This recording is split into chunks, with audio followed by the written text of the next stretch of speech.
Welcome, everybody, and thank you for joining us today. I hope everybody had a safe, fulfilling, and memorable Memorial Day weekend. And I want to applaud Coloradans who did a great job staying at home and staying safe, perhaps assisted by the rainy weather on Sunday and Monday.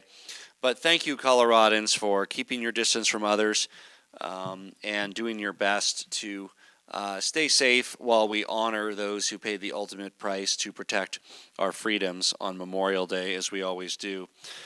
And, it was a particularly difficult Memorial Day as a moment of reflection because a large portion of our veteran population here in Colorado falls into a high-risk category for COVID-19. In fact, we learned that we lost another veteran last night at the Veteran Community Living Center Fitzsimmons, bringing their death toll from coronavirus to 15. And while we know we can't get the virus entirely out of Colorado, our team is doing everything we can to reduce further spread, protect our heroes, protect our veterans. And I want to thank the staff that's working tirelessly at Fitzsimmons to save lives through resident education, through mask wearing, through testing, through physical distancing. They're really following all the safety guidelines from the CDC and CDPHE, and it's truly heartbreaking, I know, for the staff and fellow residents to experience these losses. But I want to thank them for doing everything they can to give the best care possible under these circumstances to protect our veterans. America's losses are great. We've lost more in the last few months to coronavirus than we did during the entire Vietnam and Korean War. And the losses aren't over. The losses aren't over nationally. And while they're trending in the right direction in Colorado, they certainly aren't over in Colorado. And as we enter this phase of increasing individual responsibility, it really falls on all of us to be smart, to wear masks in public, to stay home when we can, when we're out in nature, to avoid being near others, and to keep our group sizes to 10 and less. And as we reflect on Memorial Day, I want to take a brief moment of silence for all the service members who've lost their lives throughout history, both in action, as we acknowledge on Memorial Day, including the 15 at Fitzsimmons that we've lost to this cruel virus. And we'll just take a brief moment of silence for our veterans that we've lost.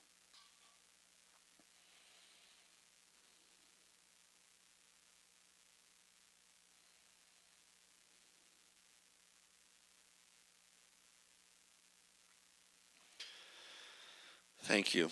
I have a number of decisions that we are making about how we can make sure that people have more opportunities to live in a sustainable way, in as safe a way as possible. First, I want to give a quick update on where we are as a state.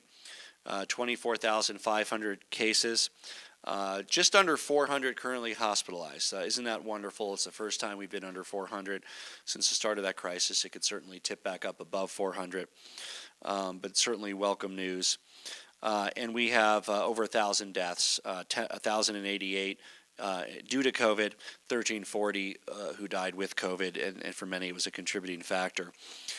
The trends look good in terms of new cases. 11 of the last 14 days have a downward trend on the moving average.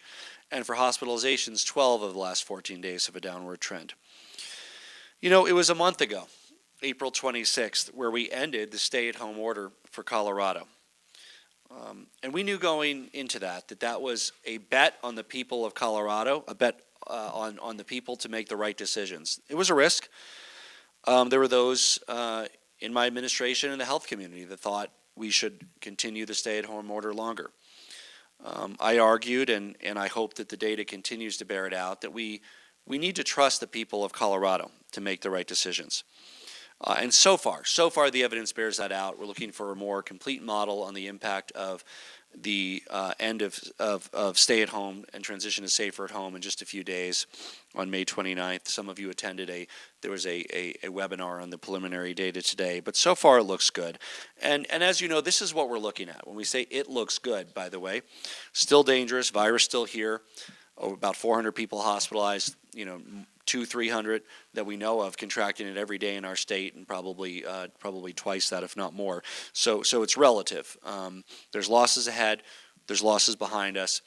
The risk is lower than it was a month ago, but the risk is still higher than it normally is during normal times. So it was a month ago that we ended the stay-at-home order, and we said we would look at certain things. We'd look at what was the level of suppression of the virus that we would achieve.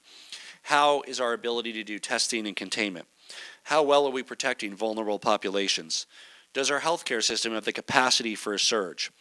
What's the level of risk and benefit, economic, psychological, societal, of these different measures? And is the policy sustainable? So I want to walk you through. We've now had a month. We were one of the earliest states to end the stay-at-home order.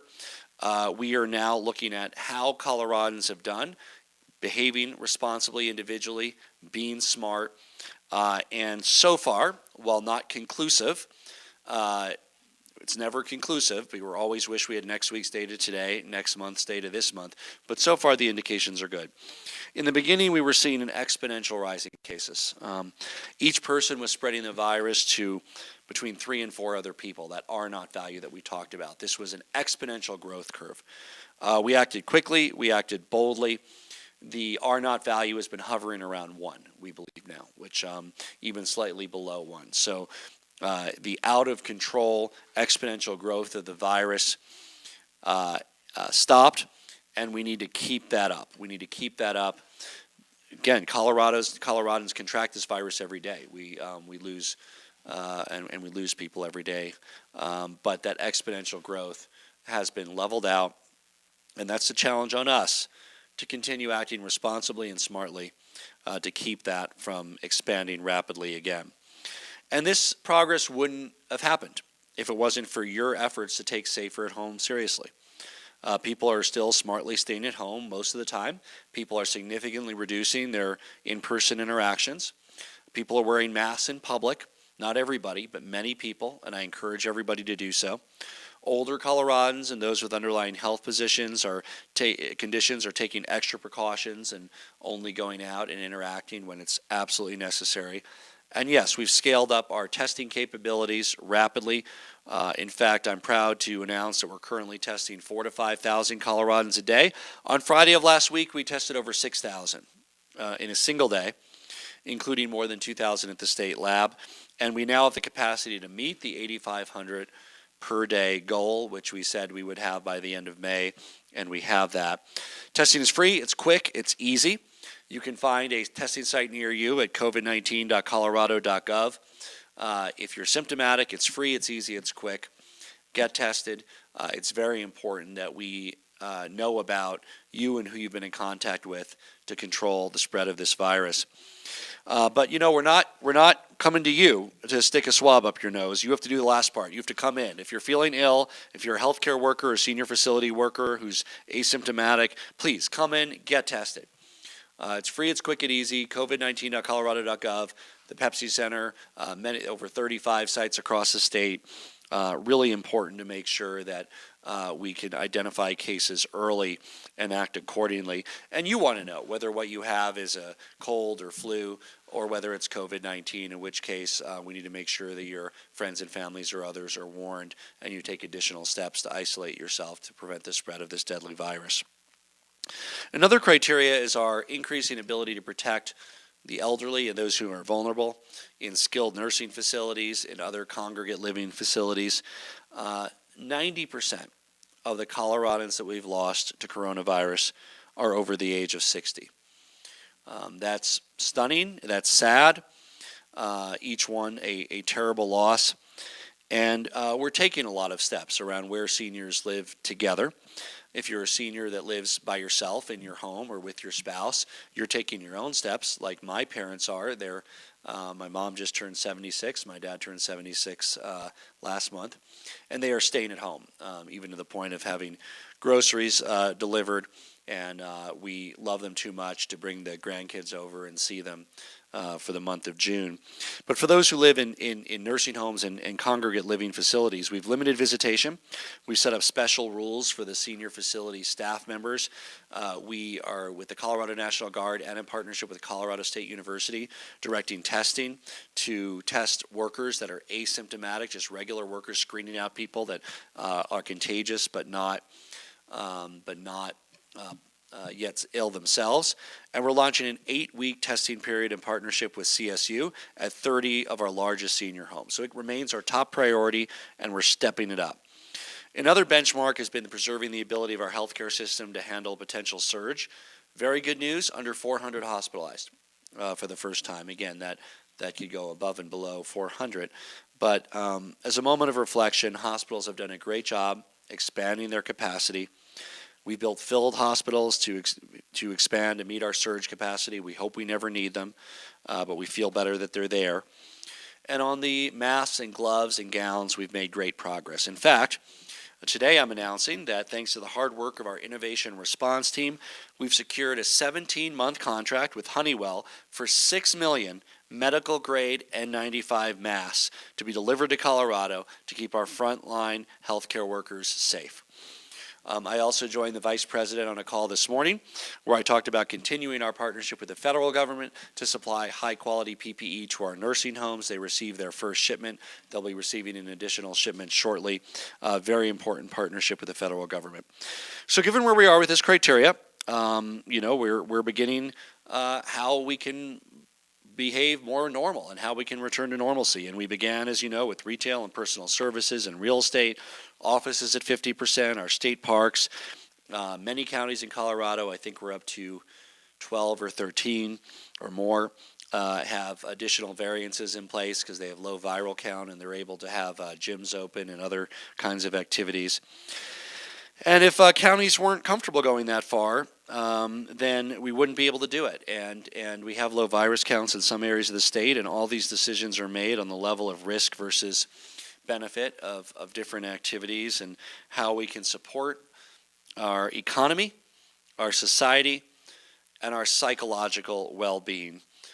We all know that being shut in and at home is very difficult economically and very difficult psychologically. Because humans are social animals and we rely on our normalcy and our social interactions. And some things we know that we're not ready for yet in the foreseeable future. I would love to go to a Rockies game or a concert at Red Rocks, but 10,000 people packed into a crowded stadium or amphitheater would set the whole state back. It's inevitable with the level of infection we have. Roughly 1 in 3 to 500 people are contagious. There would be a number of contagious people that would lead to dozens and dozens of additional infections at a very large get-together like that. But other activities can be made safer, and we're issuing guidelines using science to make them as safe as possible. Now, as safe as possible doesn't mean that that depending on what you think as an individual, it may not be safe enough for you, and that's fine. It may be something you're going to do anyway, and you're glad that we at least have some safety precautions around that to reduce, not eliminate, reduce your potential exposure to COVID. Using these criteria yesterday, we made a number of major announcements at the state level.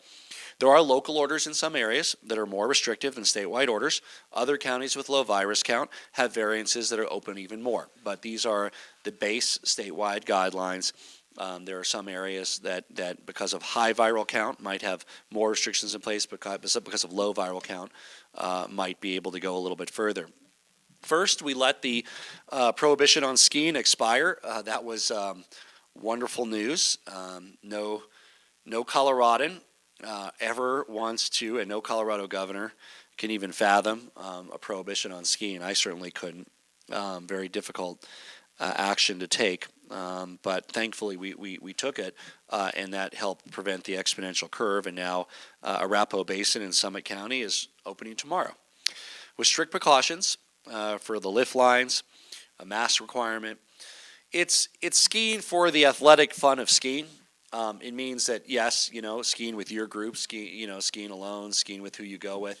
It's not the social adventure of skiing, meaning there's no après ski, there's no bars and dining, there's no hanging out on the slopes. If anybody's been to a basin in a normal, June skiing day or May skiing day, it's a party-like environment at the base and even on the mountains. That's not what this is. This is skiing for skiing, and the skiing piece itself, relatively safe, easy to do, social distancing, enjoy the slopes, but you go there, you come back, and And there's very limited capacity that they're open up for anyway. I think they've sold out for the days that they've sold for. They're selling tickets only a few days ahead, pass holders. So check out that Arapahoe Basin information. I think they'll likely keep it open as long as the snow permits. It's the athletic and individual experience of skiing, but it's not the normal party post-skiing environment. So if you're in it for the actual skiing, this could be for you. If you're in it for the partying and keggers and hanging out and dancing, now's not the time. They're not open for that kind of activity. It's simply for the athletic act of skiing, which is a very reasonably safe way to be able to recreate in our beautiful outdoors. In addition, private campsites are now open. As you know, we open state parks campsites on May 12th. People can camp. It's a wonderful way to get away with your family.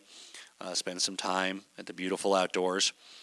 And as you've heard me say before, it's low risk to be outdoors with yourself or with others that are in your family unit. But we're asking that you undertake the activities in a way where you're just focused on being outdoors, right? You go somewhere, you go camping, you go to a private or state campsite, have fun, go skiing, you come back. It's not about hanging out in local restaurants, grocery stores, gas stations, mixing with others. You might unwittingly be infecting them. They might unwittingly be infecting you. Enjoy our great outdoors in a spaced out fashion. Colorado's a big state. And whether that's skiing or camping, those activities are relatively safe compared to others. But the activities along the way that people traditionally associate with those are less safe. And so do the outdoor stuff for the sake of doing the outdoor stuff. It's fun. It's beautiful. It's May. It's almost June. But not that other social stuff that comes along with it, right? We're going to enjoy the outdoors for the sake of the outdoors, do it safely, and do it apart from others with our family group. And we'll have some fun. We'll enjoy our great state, and we'll do it in a reasonably safe way. I also made the decision to allow restaurants to reopen sooner rather than later for dine-in service. They're opening at 50% capacity. And I want to acknowledge the pain that our restaurants have been through. And that means everybody. It means, of course, restaurant owners, but it also means the chefs, sous chefs, bussers, wait staff, greeters, and door people, everybody associated with restaurants, as well as people in the food supply chain that have suffered loss of jobs because of the closure of restaurants. And the level of economic activity around restaurants is very important for all of us. Restaurants employ about 300,000 Coloradans. That's about 10% of the entire state workforce. So about 1 in 10 people work in or around restaurants. And restaurants also fill an important societal and psychological benefit. It's not just about the economics. Humans are social beings. We need those personal interactions to stay mentally healthy. And sharing a meal, breaking the bread, is one of the most important ways we bond with one another, the most important traditions and social activities that we have in human society. And we want to do that in as safe a way as possible. Of course, it's safer to have dinner in your home, but for those who are ready to go out, who want to go out, we want to make sure it's done in as safe a way as possible. Also keeping the workers that work in food preparation and in our restaurants as safe as possible as well. So how do we do that?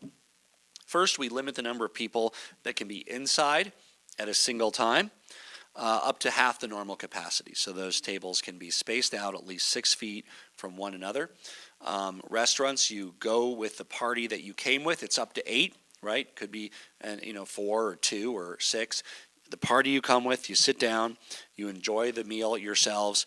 You're not the social ambiance around restaurants is you're not talking to people at other tables in normal times. So that continues, but you enjoy the people that you're going there with. They could be part of your household. You might be mixing with one other household, and parties of 8 or less. And all the employees, all the wait staff are going to be wearing face coverings. That's for their protection and for yours.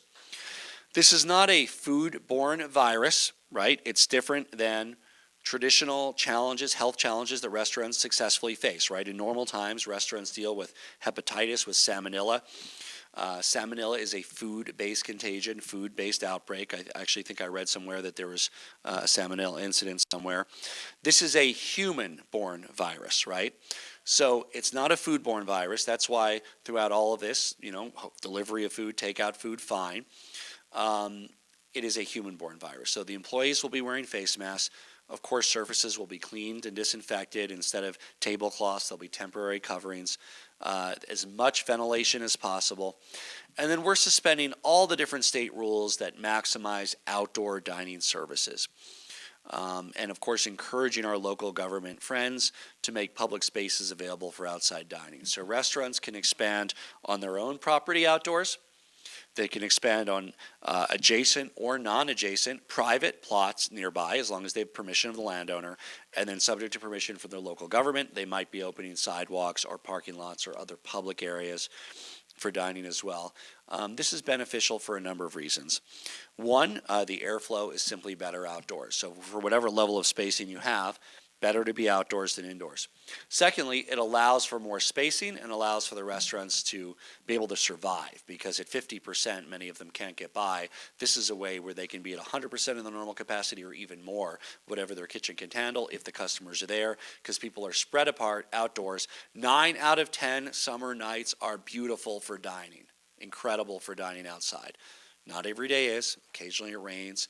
Occasionally people think it's too hot, but 9 out of 10 days are wonderful for outdoor dining, and it's a safer way to enjoy a meal and break bread with friends than indoor dining. We also are moving forward with the way that summer camps can operate with strict precautions. Keep in mind that we've had daycare open now for some time. For essential workers, it was open the entire time period, but public daycare that's available for families who work has been basically open since the stay-at-home order ended, and that's been in groups of 10 or less. Summer camps are similar.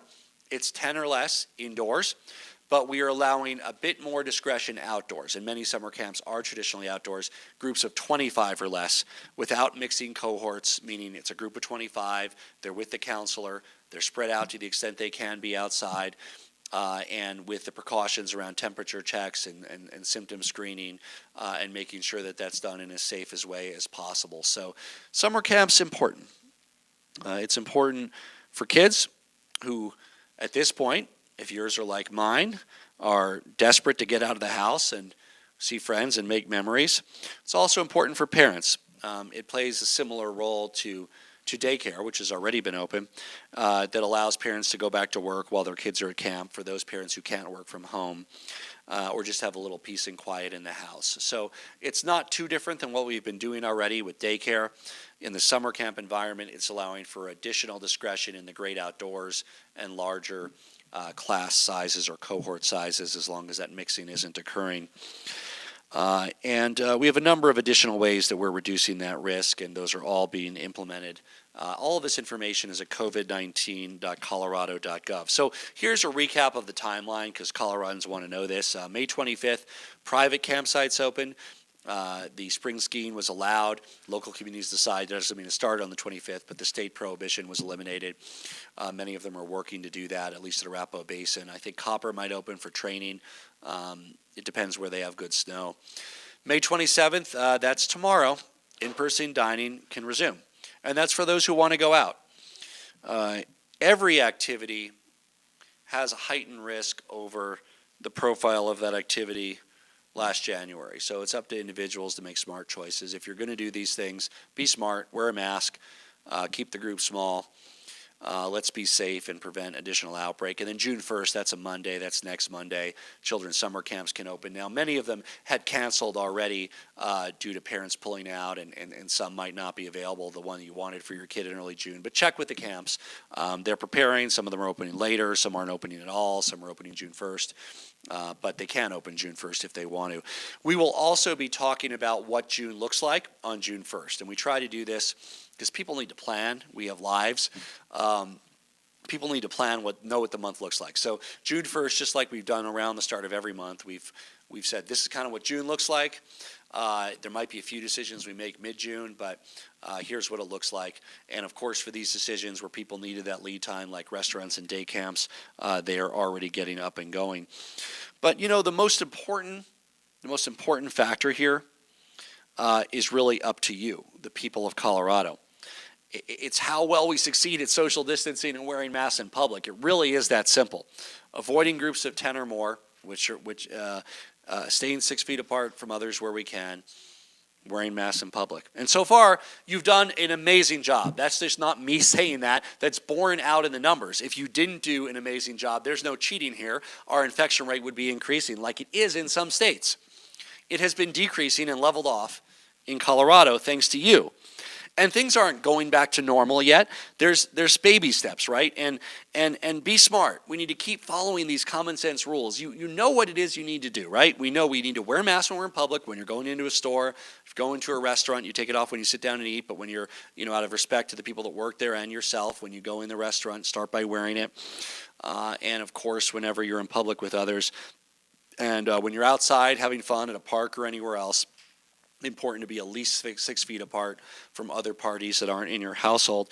If we can do these things, we can continue to level off or drive down this infection rate. I mean, it really is up to us, up to you to be able to do this. And again, the particular efforts for those who are older and might be at risk. My parents are not going to parks. They're certainly not going to restaurants. They're not leaving their house.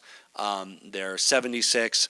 They're relatively healthy. My mom has some respiratory conditions. My dad is perfectly healthy. But at that age, even without pre-existing conditions, this virus is a major risk for them. And with the fact that I go out and interact with people sometimes that others in our family do, we don't want to put them at risk, and they don't want to be at risk, even as much as they'd love to see the grandkids now. They want to wait till July or August, because you know what? We want them to be there for our kids' graduations, our kids' marriages. We want them to be great grandparents someday. And it would be foolish to put that all at risk by trying to see them and have fun too soon. We know that we want to be smart about this, and I know that Coloradans are being smart about this. Before questions, I also want to talk briefly about the upcoming state legislative session that's starting. You all might have heard our legislature is back, Republicans and Democrats swarming the state capitol, beginning their meetings. And I want to start by thanking the Joint Budget Committee. They actually started weeks ago.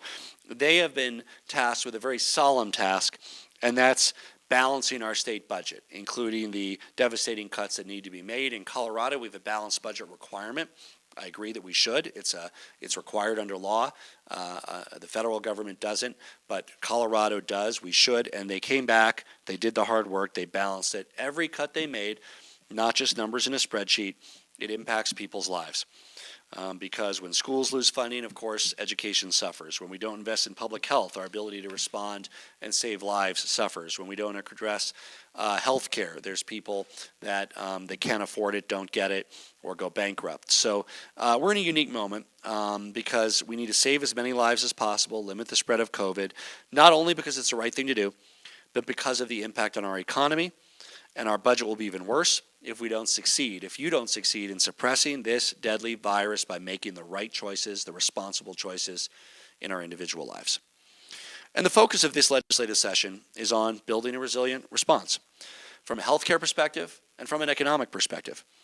For Colorado, in the face of this pandemic, which is still very much with us and will be with us for months to come, we want to work with Republicans and Democrats in the legislature to make sure that we have a real resilient response economically and from a health perspective. Now more than ever, we need to make sure that people have access to affordable health care. For years, we've been talking about how Americans are sick and tired of getting ripped off on health care costs. And the high cost of COVID crisis could potentially make that worse. That's why it's important that, of course, the testing is free, quick, easy, no out-of-pocket. Pepsi Center, 35 other sites across the state, covid19.colorado.gov. But it's also about insurance, right? It's about protecting savings from the reinsurance program and enhancing coverage options and opportunities for others that are struggling to get insurance, particularly those who might have lost their employer-based insurance. It's about putting some of our changes that we've temporarily done in telehealth through executive order into state law so people can continue to have access to reduced cost, convenient, telehealth services during and after this pandemic. And it's about pharmaceutical transparency to lower the cost of prescription drugs, which has been a top priority before COVID struck and remains a top priority during COVID. You know, we also need to support the businesses and workers that are struggling as a result of this crisis. And there's so many that have lost income, lost revenue. Many families have had to take furloughs or unpaid time off. And we're focused on supporting a loan relief fund that can help Colorado small businesses weather the crisis, particularly those that weren't included in the Paycheck Protection Program, bolstering our unemployment insurance program, and adding provisions like work share, which is good for employers and employees. Working towards how we can make some of the temporary measures around the health emergency leave with pay rules at the Department of Labor into a more permanent form of paid sick leave that makes sure that sick workers don't have an artificial incentive to go to work or lose their paycheck. And that's very important. It's one of the ways that we've handled this epidemic from the beginning, and that needs to continue so employers, if they're feeling ill, are able to stay home and get tested. If it is COVID, they need to remain isolated until several days after the last symptom subsides. If it's not COVID, they can return to work when they feel better. And we do have the testing capacity. It is free. That's another part of the restaurant plan. Employees need to get tested promptly if they're ill to see whether it's COVID or non-COVID. The pandemic really has shown the need for this. We also want to work with the legislature to take some of the regulatory relief, the relaxed regulations like curbside pickup and delivery of alcohol, which has been a lifeline to keeping restaurants in business during this time, and allowing restaurants to do that in a more prolonged fashion. That should not end right away. Our restaurants are in for some difficult times, and we want to waive every rule and regulation we can to help them get through, whether it's utilization of public spaces or whether it's simple things like curbside pickup and delivery of alcohol, which has been done in a very safe way that honors the age of majority in Colorado for drinking. And finally, we need to support people who are leading our response to this pandemic. That's our frontline heroes. We need to make sure that fire and ambulatory and health and hospital districts throughout our state are able to have the resources they need to meet this extraordinary crisis. Now, we were able to do that in part temporarily through the disposition of the CORES Act funding. But this year, I also support the bipartisan efforts to repeal or modify the outdated provisions of the Gallagher Amendment. This year, and in many years, the formula of the Gallagher Amendment simply doesn't work. It applies a statewide formula everywhere, regardless of the ratio of commercial to residential in each area. In many communities, the Gallagher Amendment triggers automatic tax increases on small businesses, making it even harder for Main Street businesses to be able to exist in communities that are primarily residential at the time that they can least afford it. So we need to stop these small business tax hikes. We need to protect our frontline heroes. We're very encouraging a bipartisan group of lawmakers to put the Colorado Heroes Act on the ballot. And I want to specifically thank Senator Jack Tate, a Republican, and Senator Chris Hansen, a Democrat, for their leadership on this important bipartisan proposal. By focusing on these things, on resiliency, on lowering healthcare costs, supporting our Colorado businesses and workers, investing in public health, we can ensure that Coloradans return from this pandemic stronger than ever before, and we can lessen the severity of the economic impact, the duration and the severity in our state. So welcome back to our legislators. I'm looking forward to working with our Republican and Democratic legislators, these dedicated public servants putting themselves at risk by getting together to help tackle this public health and economic emergency and get things done for Colorado. With that, I'm happy to open this to questions. Yes. Governor, when will restaurants be able to increase their capacity beyond 50%? A survey by the Colorado Restaurant Association says that 9% of them surveyed said they would not be able to survive under a 50% restriction. When can it perhaps be increased to maybe 75%? They can increase well above 50% tomorrow. They can be at 100, 150%, 200%. The use of the outdoor spaces is absolutely critical. And so there is no limitation on what capacity they can serve. The spacing of the seats, both indoors and outdoors, needs to be at 6 feet. But I fully expect that many Colorado restaurants will be opening at 75, even 100% capacity tomorrow. sit outdoors. Maybe they're a small mom and pop restaurant where 12 people depend on an income, and they can't do that. What do you tell them? When will they be able to increase? Yeah, so right now, the data and the science indicate that this disease is much more transmissible if you're within 6 feet, and that's been borne out by a number of studies. It's also more transmissible indoor than outdoors. I would encourage the municipalities to work to provide outdoor space for those small businesses, which might mean a sidewalk, which might mean municipal parking. It doesn't even have to be adjacent. It can be, half a block away, right, where the wait staff go back and forth and the tables are set up. So think creatively. If we're going to get our restaurants through this, and we're going to do it in a safe way, I'm calling upon our entrepreneurs in the restaurant industry, and I'm calling upon our municipal leaders to think creatively. And I'm even calling on our private sector landowners. If you own an empty plot near a restaurant, be generous and be creative. You're not doing anything with it. I mean, charge them $100 a month to be able to set up tables there. I mean, make sure that they have the liability, not you. But please, let's be team players here. Let's get folks through this. Your private plot is worth more if there's thriving restaurants on either side of it. So be a team partner. Be a team partner. Private landowners, municipal landowners, and of course, as you indicated, some restaurants themselves own space that they can set up additional tables without having to consult with anybody as well. They're fortunate. Telephone, please. Governor Polis, good afternoon, and thank you again for this opportunity. It's David Clue over at Denver 7. So with so much of the state now headed down... Please repeat. I'm sorry? Your question. Yes. With so much of the state now headed down the path of gradual reopening, is there a plan to reopen the state's casinos? And when might we see guidelines for that industry? So our state has gaming. It's not, we're closely watching areas that have a gaming-based economy, like Las Vegas, which just dipped its toe in the water with some casino opening. There's some California Indian casinos that are open. We have in Teller County and Gilpin County. We have some Indian gaming. We're looking forward to working with all counties to figure out that plan.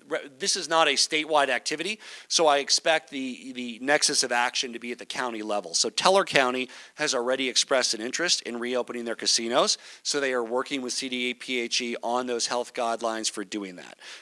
We would also welcome, when Gilpin is ready, to have that discussion with CDPHE when the county wants to do it, about how it can be done in as safe a manner as possible. So it's unlikely to be an overarching statewide issue. It'll be when counties are ready and have solid plans in place that they are able to show that they're using the best science and learning from other areas that have gaming to reopen gaming in their areas. Yes. Governor, do you support an effort to mandate that businesses offer 1 hour of paid sick leave for each week that a worker has been on the job, capped at 48 hours a year? Well, you're being very specific there, Jesse. I talked briefly about the concept of we need to have paid sick leave. You're talking about something very particular. You said 48 hours a year. That's what, little over 5 work days a year? 5 to 6 days a year. Yeah, I mean, that's about what's needed. People need it, and this is for hourly workers. Most salaried workers have sort of the standard is they have at least 2 weeks vacation. There might be some that have 1 week, many have 3 or 4. If there's some salaried positions that have none, they should have some. But this is mostly talking about hourly workers. They generally have none, meaning if you don't go to work, you don't get paid. That's the nature of an hourly position. What's being talked about, and actually what is actually in place now through an emergency order, is we have a paid sick leave. So if you're saying, look, if workers, hourly workers, work full-time at a job, they get 5 paid sick leave days a year. When they're sick, they get paid. That would be very good in responding to this public health crisis, because then if they're a little under the weather, they will not feel the economic pressure to go in. They instead can go and get tested. And if they are positive, they're going to need to take longer than 5 days off. Thankfully, their salaries will be covered by the CARES Act. And so if they're off for 14 days, it moves over to that. It's not on the employer. If they're negative, they can go back sooner than 5 days, right? They can go back the day after they're negative. That could be day 3, but then they have another 2 days in the bank if they get sick again in 3 months. So this is very important to figure out, because particularly in industries where people are around others and interact with others, there should not be an economic incentive to go into work when you are ill.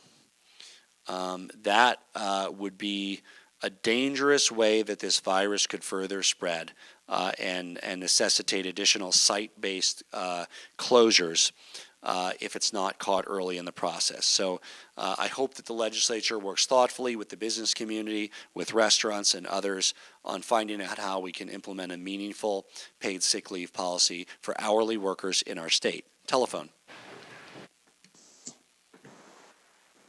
Hey, Governor, this is Ellis Arnold with Colorado Community Media. Thanks for taking our questions today. Two-part question here. What would you tell restaurant owners who are on the verge of going out of business or may have already gone out of business due to the state's restrictions since mid-March? And secondly, is there any immediate financial assistance, such as loans or grants, that the state can provide to help keep these restaurants survive? You mentioned a loan relief fund. Is that something the state can do right now? So many restaurants are participating in the Paycheck Protection Program, but as originally constructed, it didn't work perfectly for them because they didn't have a big payroll, or any payroll in some cases, during the time period where they were closed. So we support additional flexibility. Some of that has been granted under guidelines. We hope there's a piece in the next federal legislation that applies specifically to tourism businesses, to restaurants. We recently got some additional guidance around the small ski resorts that are now able to deploy those paycheck protection loans. They would not have been able to as well. So while restaurants are back, and many can be at full capacity or more, it doesn't mean the customers are back. And many folks want to stay safer at home, particularly if they're in an at-risk category. It's a tough time for restaurants. So we want to do everything we can, including working with the legislature around a small business relief fund, including waiving all the regulations around outdoors and using public spaces, including anything else that the restaurants can work on with the legislature or with us to help make sure that we have a thriving, dynamic restaurant industry. Certainly part of that was getting them open, and we're doing that ahead of many states. And, I understand there's some risk in that. And there are those who would urge caution and say don't open restaurants for another month, and there's some states that aren't opening them for many more weeks or months.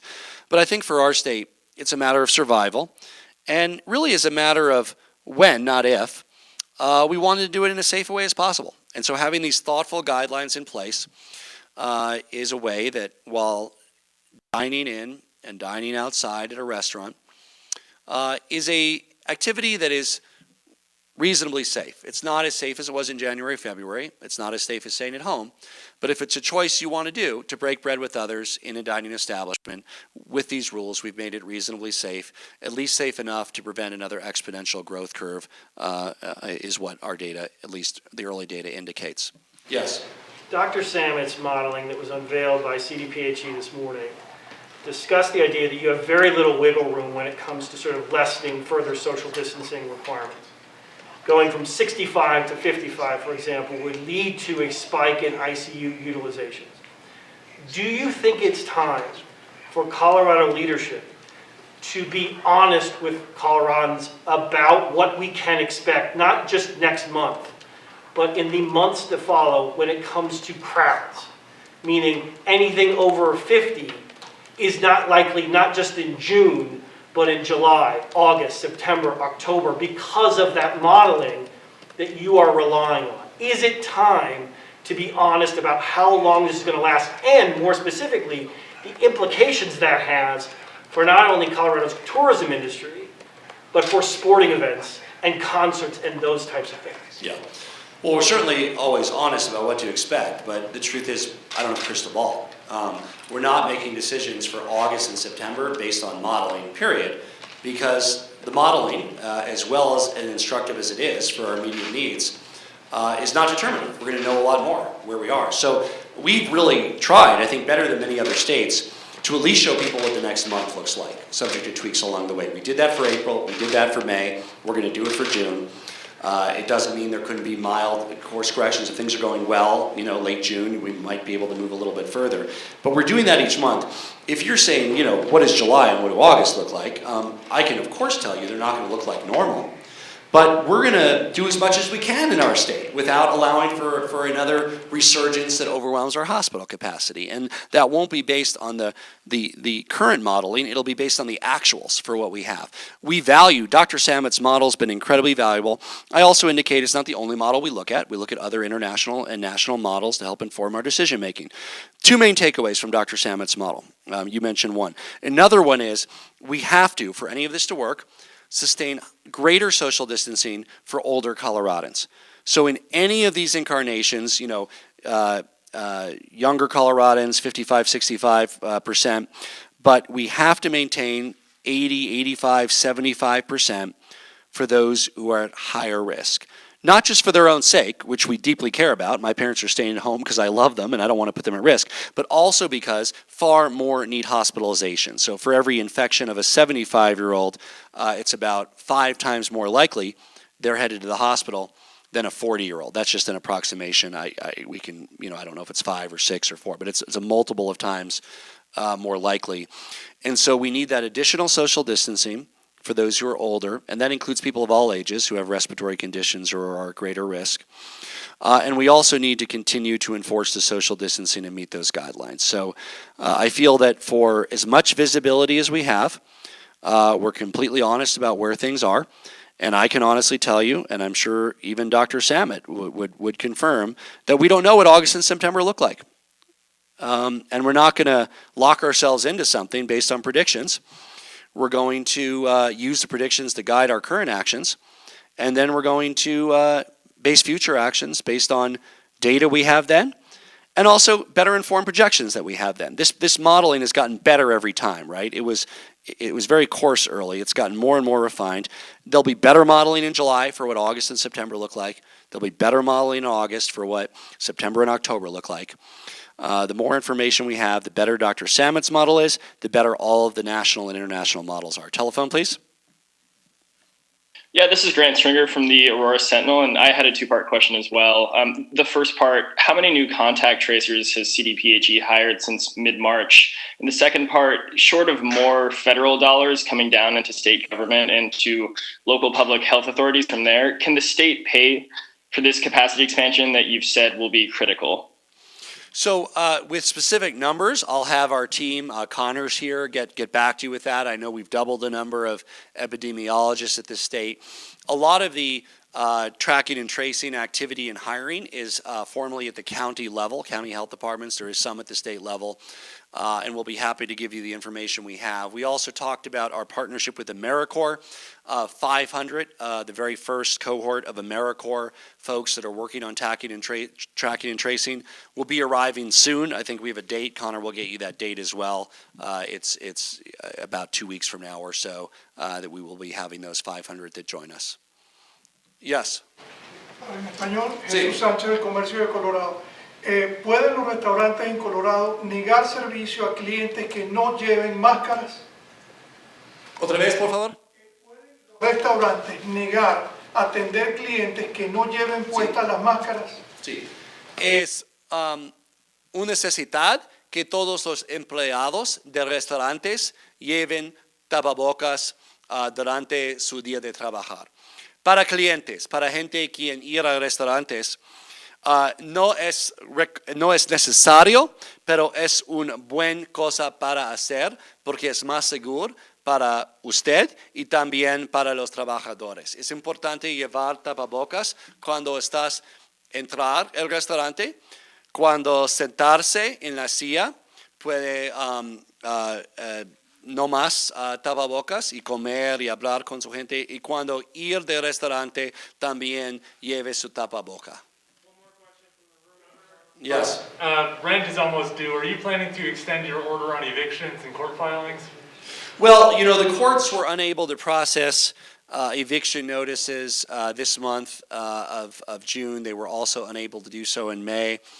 I'm sorry, this month of May. They were also unable to do so in April. I believe that courts will have some increased capacity in June.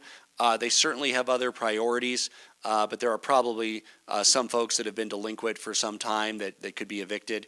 I would envision a slow return to normalcy is I think the approach the courts will take.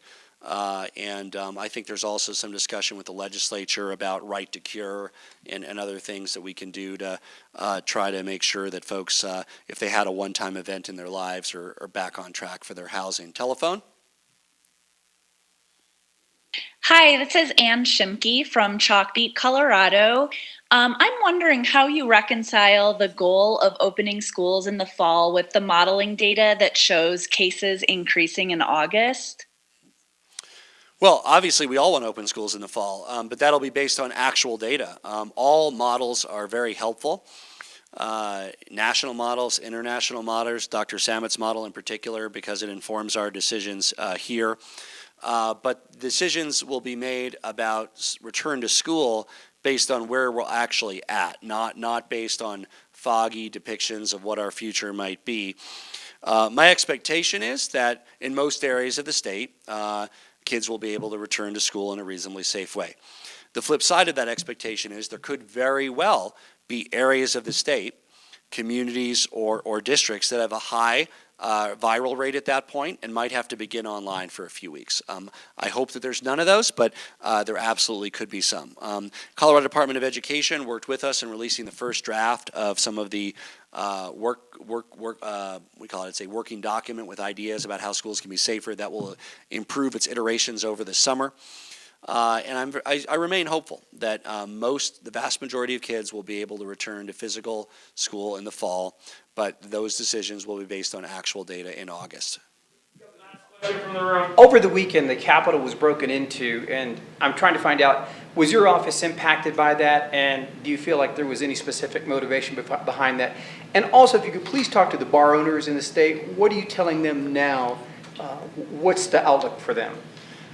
So I know that it occurred. I was briefed that it occurred, but I don't have the details, so you'd have to get those from the state troopers or the police, but I know that there was some sort of break-in, so.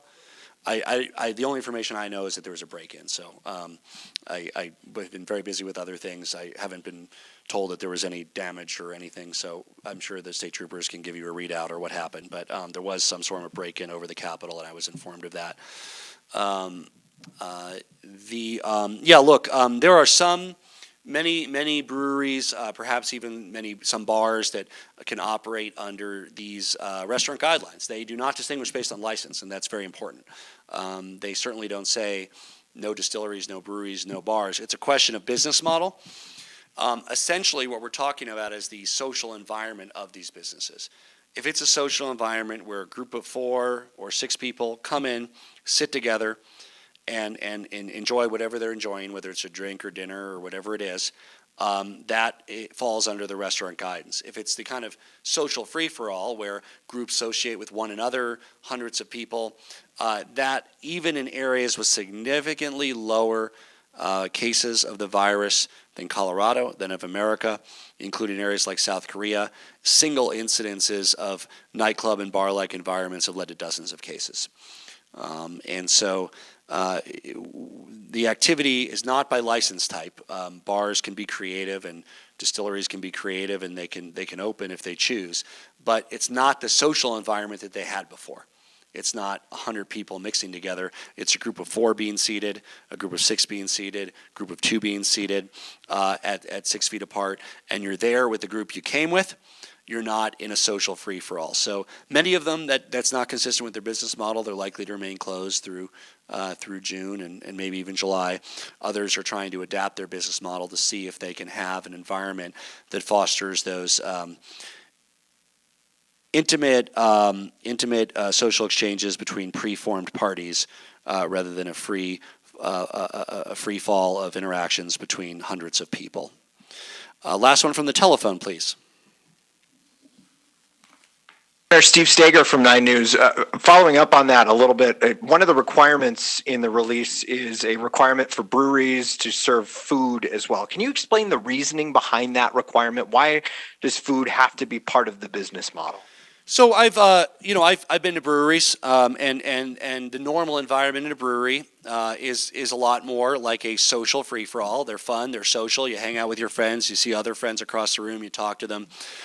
It's not normally the kind of environment where you go with 4 people, you sit down, and you don't interact with others.